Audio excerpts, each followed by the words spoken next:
it interesting today that I've been working for the past little while on my ministerial papers. So I've just been plowing through them. I take a day and I just write as much as I possibly can. And then I had some lectures and things like that I'd written previously. And then when I was going over my essays and things like that, and I realized that, wow, my perspective on things has changed greatly. And it is due to this book that has become very attached to. It is called The Science of the Mind, A Philosophy, Faith, and a Way of Life by Ernest Holmes. Brilliant, brilliant, brilliant book. Loved every ounce of this book. So I had written a couple of lectures because there's so much information in this book that so far I had written 2 or 3 different lectures that I wanted from this book. And then this morning, of course, at 8:30, Kelly says to me, what are you talking about today? I said, I got a couple of things, blah, blah, blah. I don't think that's going to work. I'm not feeling that today. This is her words. I'm not feeling that today. I said, okay. She says, well, let's write something else. What do you mean? It's 8:30 in the morning. She says, oh, we'll get through it. No problem. I said, okay. And then I actually just flipped through the book, and whatever opened up is where we would begin. So today, we wrote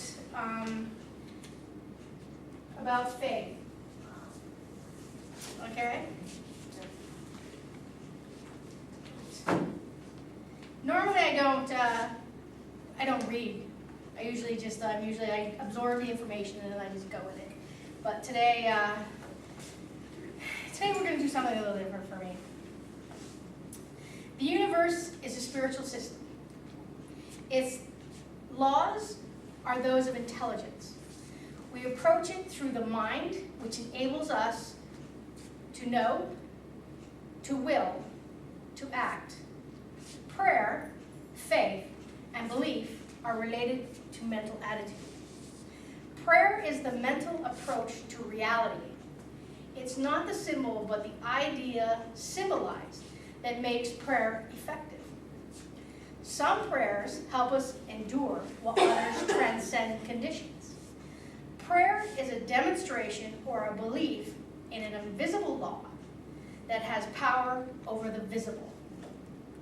So a prayer is a demonstration or a belief in an invisible law that has the power over the visible. It is a creation of a desired result. Faith can be recognized as a faith in God, a faith in one's fellow man, a faith in self, or in what we are doing. Faith is of the mind that finds its highest expression in spiritual attitudes.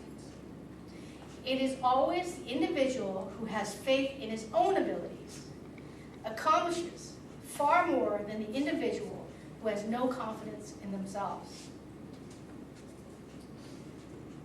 I'd like to read something specific right out of the book. Why is it that one man's prayers are answered, while another's remain unanswered?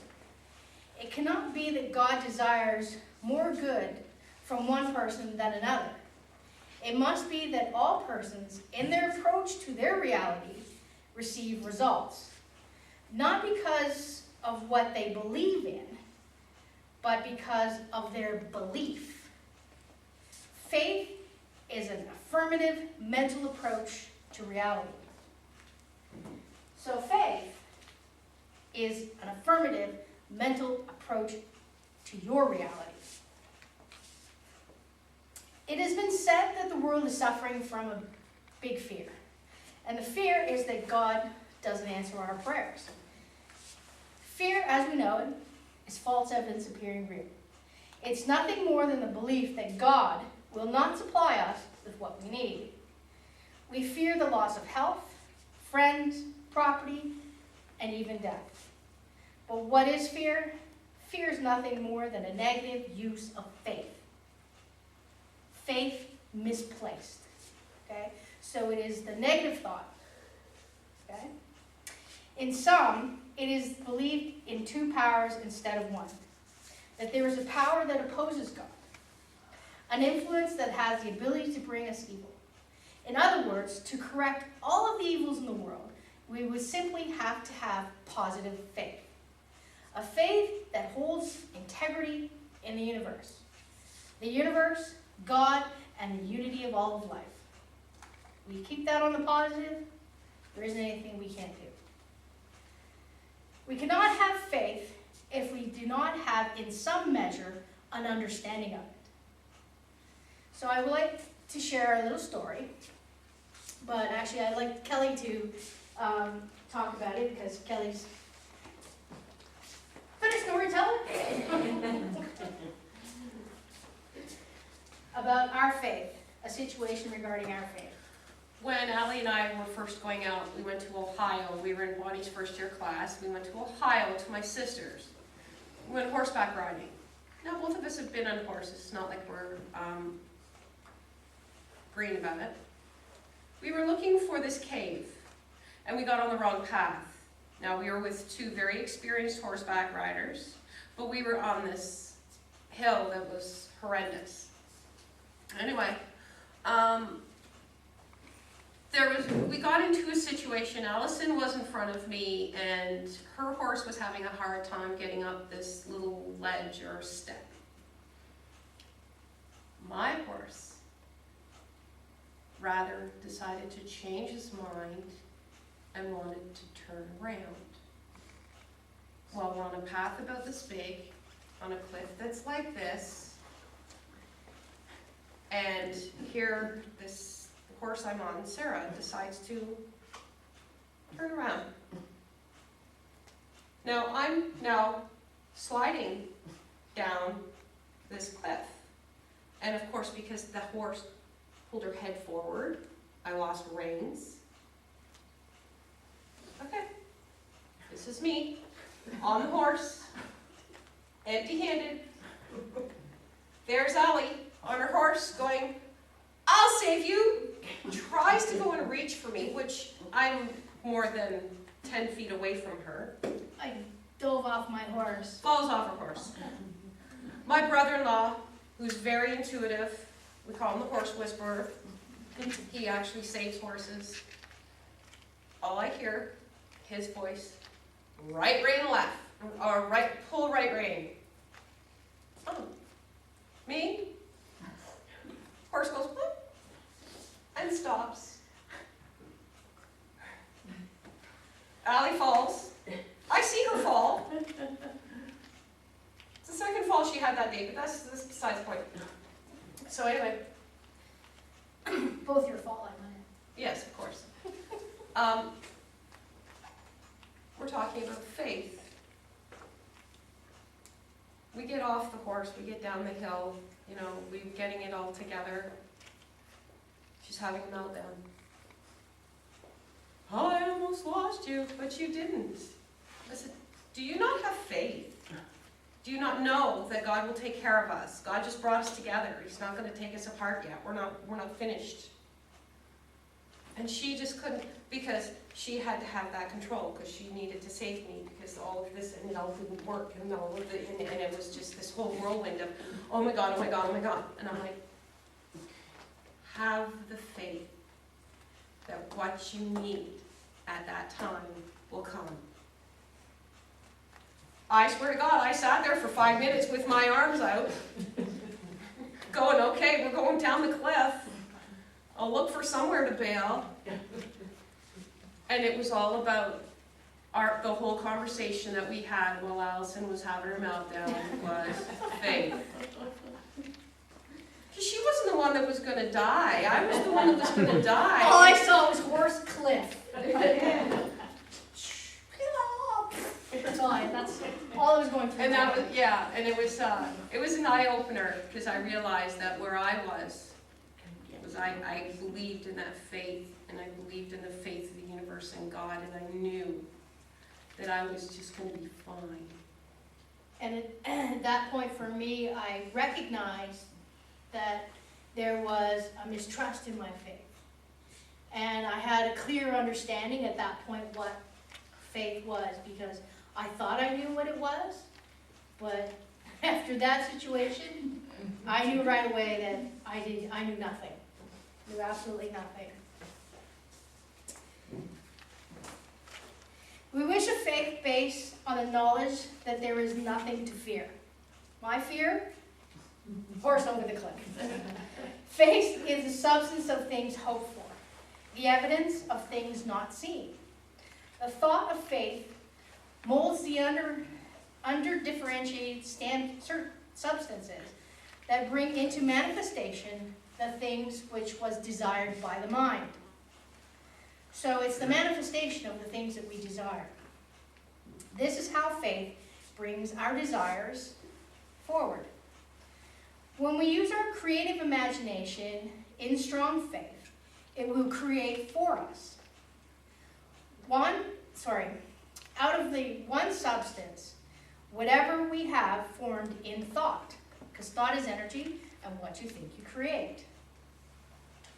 In this way, we become a co-creator with God. There will never be an end to any of the eternal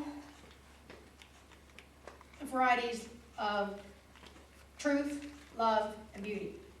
There will never be an end to God, nor to any of the attributes which are that coexist with God. If we are wise, we shall cultivate a faith in these realities. This is not a difficult task, but a thrilling experience. Spiritual substance is all around us, waiting to be formed. Thus we see what Jesus meant when he said, "And I say unto you, ask, and it shall be given unto you." The law must work in compliance with our demands. The divine urge within us is God's way of letting us know that we should push forward and take that which is waiting ours to demand. If the good were not already ours in the visible supply, it is, you know what, let's just skip that, it's just too much verbal. Well, I don't know why you put it over here. I know. Oh.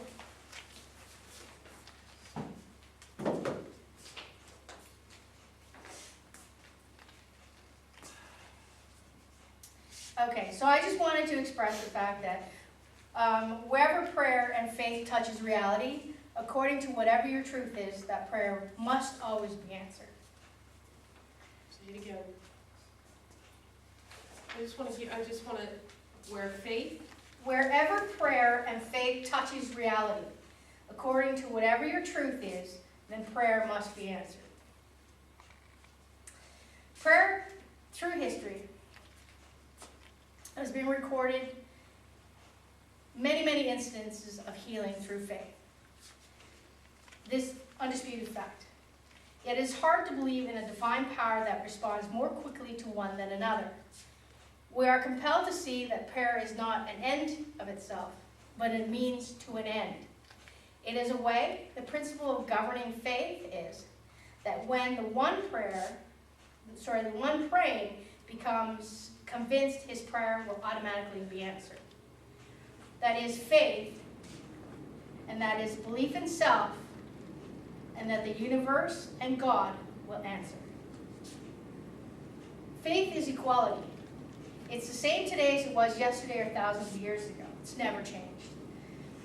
It is that we have lost faith, or that beacon of light. If one has faith in himself, faith in his fellow man and the universe and God, that faith will light a place where you will find where you are. And by that light of that faith, you will be able to see the good. And when the light that you emanate by your faith will light the way for others.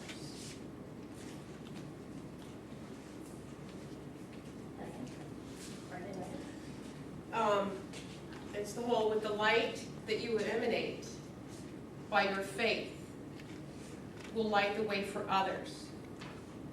How many times you had a friend come and go, I don't know what to do, I don't know where to go, I don't know. I go, come here just one Sunday.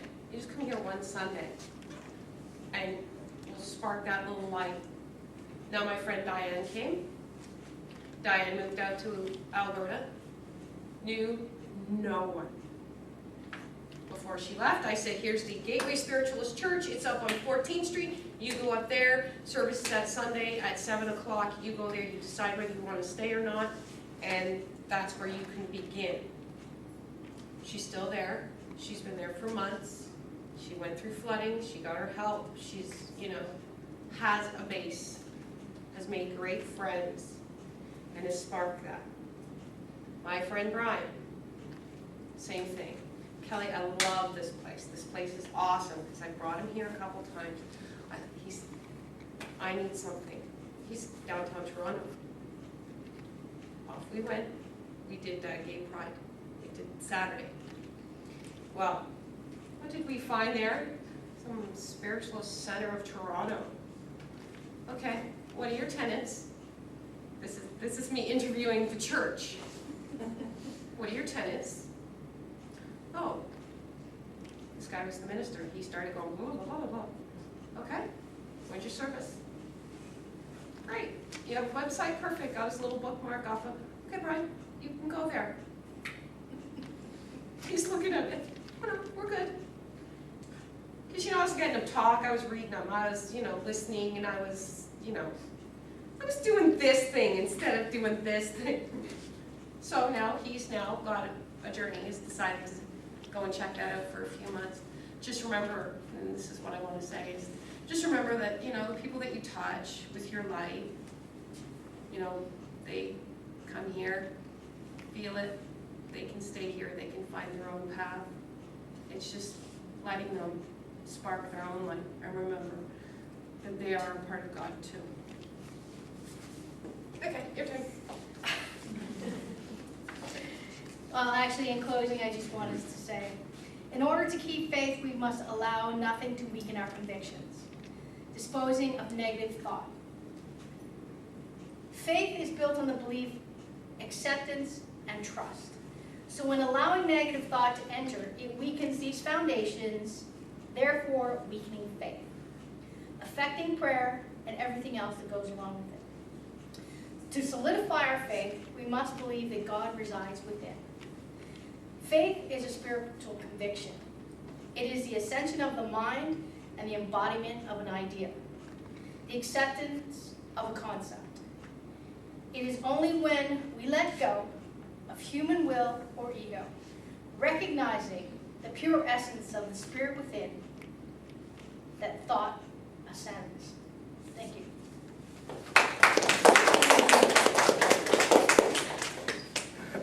Alrighty. Thanks, Ally. Sure. Okay, time for the offering, I believe.